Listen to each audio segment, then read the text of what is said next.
الحمد لله رب العالمين، الصلاة والسلام على رسوله الكريم. أشهد أن لا إله إلا الله وحده لا شريك له، وأشهد أن محمدا عبده ورسوله، نبينا محمد صلى الله عليه وسلم. رب اشرح لي صدري ويسر لي أمري واحلل عقدة من لساني يفقهوا قولي. ربنا زدنا علما، اللهم فقهنا في الدين. السلام علیکم ورحمۃ اللہ وبرکاتہ، امید ہے سب لوگ خیریت سے ہوں گے۔ اللہ تبارک و تعالی ہمارا بات قبول فرما دے۔ أعوذ بالله من الشيطان الرجيم. بسم الله الرحمن الرحيم. ومن أحسن قولا ممن دعا إلى الله وعمل صالحا وقال إنني من المسلمين. ولا تستوي الحسنة ولا السيئة، ادفع بالتي هي أحسن فإذا الذي بينك وبينه عداوة كأنه ولي حميم. وما يلقاها إلا الذين صبروا وما يلقاها إلا ذو حظ عظيم. وإما ينزغنك من الشيطان نزغ فأستعذ بالله إنه هو السميع العليم.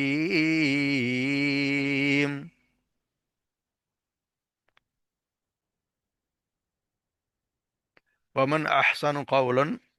اور اس سے زیادہ اچھا شخص کون ہوگا بات میں، ممن دعا جو بلائے، دعا الی اللہ اللہ کی طرف، وعمل صالحا اور جو کرے نیک عمل، وقال اننی اور وہ کہے اننی کہ بے شک میں من المسلمین مسلمانوں میں سے ہوں. ولا تستوی الحسنۃ ولا سیئہ اور نہ نیکی برابر ہو سکتی ہے، ولا سیئہ اور نہ ہی برائی برابر ہو سکتی ہے. ادفع باللتی اور دور کرو، باللتی ہو یہ احسن یعنی برائی کو دور کرو، یہ احسن اس سے جو اچھا ہو. فاذا الذی پس اچانک ہو جائے گا وہ ہو جائے گا تھا بینک و بینہ عداوۃ، وہ جن کے دن تیرے اور جس کے درمیان عداوت ہے، انہو گویا کہ وہ ولی حمیم وہ تمہارا جگری دوست ہے. وما یلقاہا اور نہیں یہ دی جاتی یعنی یہ صرف نہیں دی جاتی، الا الذین صبروا مگر انہی لوگوں کو جنہوں نے صبر کیا. وما یلقاہ اور نہیں یہ دی جاتی الا ذو حظ عظیم سوائے ان کے جو ذو حظ عظیم بہت نصیبے والے ہیں، بہت اونچے درجے کے لوگ. وَإِمَّا اور اگر کس وقت يَنزَغَنَّكَ مِنَ الشَّيْطَانِ کہ ڈالے وسوسہ من الشیطان کہ ڈالے تمہارے شیطان میں نزغم کوئی وسوسہ، فاستعذ باللہ تو اللہ کی پناہ میں یعنی اللہ سے پناہ مانگ لیجیے. انہ هو السمیع العلیم بے شک وہ سمیع بہت زیادہ خوب سننے والا اور خوب جاننے والا ہے. تو جیسے کل ہم آخری آیات میں پڑھا ہے کہ جو اللہ تبارک و تعالیٰ جن پہ کرم کریں گا اور جو اس پہ ڈر جائے گا، جو ایمان لائے اس پہ ڈر جائے گا، تو اس کے لیے اللہ تبارک و تعالیٰ نے جنت رکھی ہے کہ اس میں پھر اس کو جو چاہے گا وہ ملے گا. تو یہاں پھر اس کے آگے کی بات ہو رہی ہے کہ یہ اللہ تبارک و تعالیٰ یعنی اس آدمی سے درجے میں بہت یعنی اب اس سے آگے کی بات ہے، اس سے بھی ایک اونچا درجہ سمجھ لیں کہ کیونکہ جس بات کے لیے کہا گیا تھا کہ اللہ کے بندے کو ثابت قدم ہو جاؤ، تو اب اس کی طرف بتایا گیا ہے کہ اس پہ پھر ڈٹ جاؤ. تو پھر اس کے آگے اگلا درجہ تو یہ ہے کہ اس کی پھر آدمی اللہ کی طرف بلائے، اس کی دعوت دے. کہ جب اس نے کہہ دیا ہے کہ ربنا اللہ، تو پھر اس کے پھر اپنے اس نعمت کو اپنے تک محدود نہ رکھیں، اس کو آگے پھیلائیں. تو اللہ تبارک و تعالیٰ کرے کہ یہ کام جو شخص بھی عطا کرے گا، جو کام جو کرے گا پھر اس کو یہ کام انجام دیتے ہوئے جو بھی پھر اس انسان تین باتوں کا یہ خیال کرے گا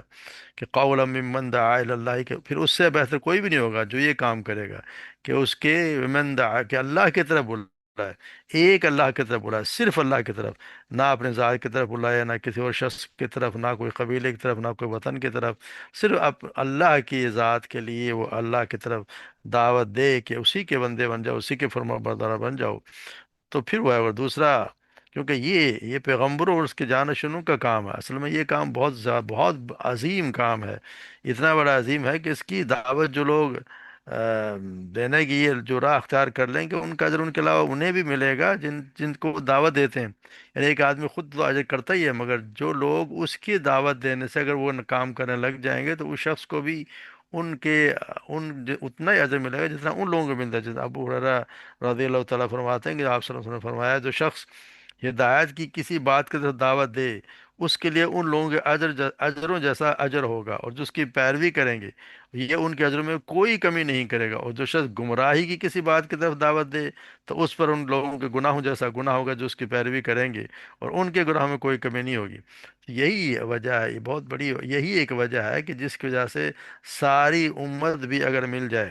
تو بھی آپ صلی اللہ علیہ وسلم کے درجے کو نہیں پا سکتی، کیونکہ ہم جو بھی نئے کام کر رہے ہیں ان کے بتایا بھی کر رہے ہیں، ہم جو بھی نئے کام کر رہے ہیں اس کا ایک حصہ آپ صلی اللہ علیہ وسلم کی ذات کو ضرور جاتا ہے۔ جو بھی کوئی مسلمان ہو گیا یا جو بھی نیک عمل کرتا ہے اس کا اجر یعنی اس کا صدقہ جاری آپ صلی اللہ علیہ وسلم کی ذات تک ہوا ہے۔ اس طرح پھر صحابہ کرام ہیں یا ان کے آنے والے، تو ان کے درجے تک تو کوئی پہنچ نہیں سکتا، انہوں نے سب کو دین پھیلایا تو ان کے درجے پہ کون پہنچے گا؟ اسی لیے یہ بات یہ بتائے کہ پھر ان بعض بہتر کون سا جس اعمال کا جس کو آپ اس کے اعمال کا اب اجر بھی مل رہا ہے جو وہ کر ہی نہیں رہا، کر کوئی اور رہا ہے، اعمال کوئی اور کر رہا ہے، اور مگر اس کا اجر بھی مل رہا ہے۔ تو ہمیں بھی چاہیے کہ جو بات اپنے تک محدود نہ رکھیں، اچھی بات کو آگے تک پھیلائیں۔ اور سب آپ صلی اللہ علیہ وسلم نے ویسے فرمایا کہ تم میں سب سے اچھا وہ ہے جو قرآن کی تعلیم حاصل کرے اور اس کو آگے پڑھائے، وعلمہ القرآن وتعلم القرآن وعلمہ، یعنی اسے پھر آگے لوگوں کو سکھائے بھی۔ تو ہمیں بھی کوشش کرنی چاہیے کہ ہم اس میں شامل ہو جائیں۔ پھر اللہ تبارک و تعالیٰ پھر دوسرا کام اس کا یہ ہوگا کہ وہ یہ کام کرے، وہ عمل صالح کو پھر عمل صالح بھی کرے۔ عمل صالح سے مراد یہ کہ عمل صالح کا کرنا یہ ہوتا ہے کہ اللہ تبارک و تعالیٰ کے سوا کسی اور کی عبادت نہ کرے، خالص اللہ کے لیے کام کرنا، اور آپ صلی اللہ علیہ وسلم کے سنت کے مطابق کام کرنا۔ یہ نہ ہو کہ خود تو کام کام کرتا ہے دوسروں کو دعوت دے، ایسا نہیں، جو خود کے دو کو دعوت دے خود اس کے خلاف عمل کرے تو اس کے تو شدید وعید آئی ہے۔ تو اسے پھر تیسرا کام اسے یہ کرنا ہے کہ پھر یہ کہ وقال اننی من المسلمین، کہ میں ڈنکے کی چوٹ پر گئے کہ میں تو مسلمان ہوں، یعنی کوئی شخص اس کا یہ نہیں کہ پھر وہ اپنے آپ کو چھپاتا پھرے یا کو ڈرے، ڈنکے کی چوٹ پہ کہ من المسلم، میں تو مسلمان ہوں، چاہے تم کوئی کچھ بھی ہو میں مسلمان ہوں، ڈرے نہیں، کھل کر جیسے ہم کل بات کی اپنے اس بات پہ ڈر جائے، اس نے کہہ دیا کہ میں اس پر میرا رب اللہ اور پھر اس سے استقامت پر رہے، تو یہ انانی میں سے پھر وہ ڈرے نہیں، پھر خواب یعنی کہ وہ ہر حال مسلمان ہی رہے، کیونکہ آپ صلی اللہ علیہ وسلم فرمایا کہ شخص نے ایمان کا ذائقہ چکھ لیا جو اللہ کے رب ہونے پر، اسلام کے دین ہونے پر اور محمد صلی اللہ علیہ وسلم کے رسول ہونے پر راضی ہو گیا، پڑھتے رضیت باللہ رب و اسلامی دین و محمد النبی، تو یہ وہ اس کے شخص کو کہتا ہے کہ میں راضی ہو گیا اللہ کا رب ہونے پر، دین میرا دین کا اسلام کو دین ہونے پر، اور آپ صلی اللہ علیہ وسلم کے رسول ہونے پر راضی ہو گیا، تو یہ اس نے ہر حال میں یہ تین چیزیں کرے گا تو پھر اس سے بہتر کوئی بھی نہیں ہوگا، اس کی بات ہے کہ کوئی بھی اس سے اچھا نہیں ہوگا۔ اور پھر آگے فرمایا ولا تستوی الحسنۃ ولا سیئہ، نیکی برابر نہیں ہو سکتی نہ برائی برابر ہو سکتی، یعنی نیکی ایک جیسے نہیں ہوتی، کوئی بہت اونچے درجے کی نیکی ہوتی ہے اور کوئی بہت چھوٹے درجے کی نیکی ہوتی ہے، ہر نیکی ایک برابر تو نہیں ہوتی نا کہ کوئی اب آپ اگر کسی کا آپ اس سے سلوک کے درجے ہوتے ہیں تو اسی طرح نیکی کرنے والوں کے مختلف لحاظ سے برابر نہیں ہے، ایک خالص کسی کی نیت سے کوئی ایک نیکی کرتا ہے، کوئی ریاکاری سے کرتا ہے، اور کوئی پوری کوشش سے کرتا ہے، اور کوئی درمیانی کوشش اور کوئی بے دلی سے کرتا ہے، کوئی بھی نیکی ہو نہ دوسری نیکیوں کے ساتھ برابر ہے نہ اپنی ذات میں برابر ہے، اور نہ کرنے والوں کے لحاظ سے برابر ہے، تو ممکن ہی نہیں ہے، اسی طرح برائی بھی برابر نہیں ہے، ایک زبانی دشمنی ہوتی ہے، ایک آپ تیر تلوار کے ساتھ دشمنی بھی ہے، دونوں میں فرق ہے، ابو طالب اور ابو جہل کے کفر میں بھی فرق ہے، دونوں کا کفر ایک جیسا تو نہیں، اسی لیے اس کا ترجمہ یہ ہے کہ نہ نیکی برابر ہوتی ہے اور نہ برائی برابر ہوتی ہے۔ پھر آگے ایک بہت بڑی بات کہتی ہے کہ ادفع باللتی ہی احسن، برائی کا جواب صرف یہ نہیں کہ نیکی کے ساتھ دو بلکہ اس طریقے سے دو جو سب سے اچھا ہے، یعنی کہ بتائے گا کہ بدی کا مقابلہ میں نیکی سے نہیں بلکہ اس نیکی سے کرو جو اعلیٰ درجے کی ہو، یعنی کوئی شخص تمہارے ساتھ برائی کرے تم اس کو معاف کر دو تو یہ تمہاری نیکی ہے، یہ نیکی ہے، کوئی برائی کرے آپ نے اس کو معاف کیا، یہ نیکی ہے، مگر اونچا درجے کی نیکی ہے کہ تم اس سے برا سلوک کوئی تم سے برا سلوک کرے تو تم موقع آنے پر اس کے ساتھ احسان کرو، یہ اصل میں نیکی یہ ہے، کیونکہ جب آپ جب دیکھتے ہیں کہ ایک شخص ایک آپ اور پھر اس کا نتیجہ اللہ تبارک و تعالیٰ ایسا کرو گے تو وہ بدترین دشمن بھی تمہارا آخرکار جگری دوست بن جائے گا، کیونکہ یہ ایک انسانی فطرت ہے۔ گالی کے جواب میں اگر خاموش رہیں گے تو بے شک یہ ایک نیکی ہوگی، مگر گالی دینے والے کی زبان بند نہ کر سکے گی۔ لیکن اگر آپ گالی کے جواب میں دعائے خیر کریں گے تو بڑے سے بڑا بے ہے مخالف بھی شرمندہ ہو کر رہ جائے گا۔ اسی طرح بہت سے مواقع ضروری نہیں کہ ہر آدمی ایسا ہو جائے، مگر اکثر ایسا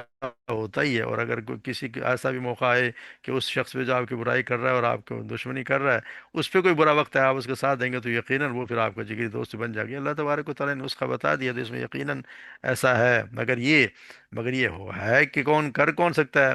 یہ اس شخص کے لیے وَمَا يُلَقَّىٰ إِلَّا الَّذِينَ صَبَرُوا، ہر بندے کے بس کی بات نہیں ہے، ان لوگوں کے لیے جنہوں نے صبر کیا، یعنی برائی کا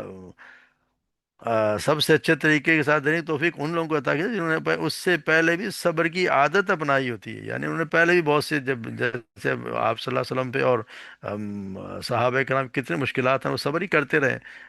بلکہ پورے مکہ دور میں تو آپ صلی اللہ علیہ وسلم کو کہا ہے کوئی وہ جو کرتے ہیں کوئی جواب بھی نہ دے، برداشت کریں، یعنی کتنا برداشت کم ہم تاریخ میں پڑھتے آئے ہیں، اور اب کہ کیا کچھ نہیں ہوا صحابہ کرام کے ساتھ، مگر کسی نے ایک لفظ بھی اپنے منہ سے نہیں نکالا،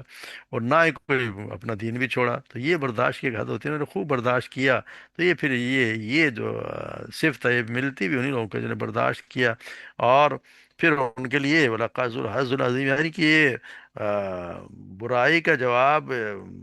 خوبی سے دینے کا سب سے اچھے طریقے کے ساتھ ہے انہیں لوگوں کو عطا کیا جائے، بہت بڑے نصیبے والے ہوتے ہیں۔ تو اس سے یہ بھی پتہ چلتا ہے کہ یہ حوصلہ انسان کے بس کی بات نہیں ہے،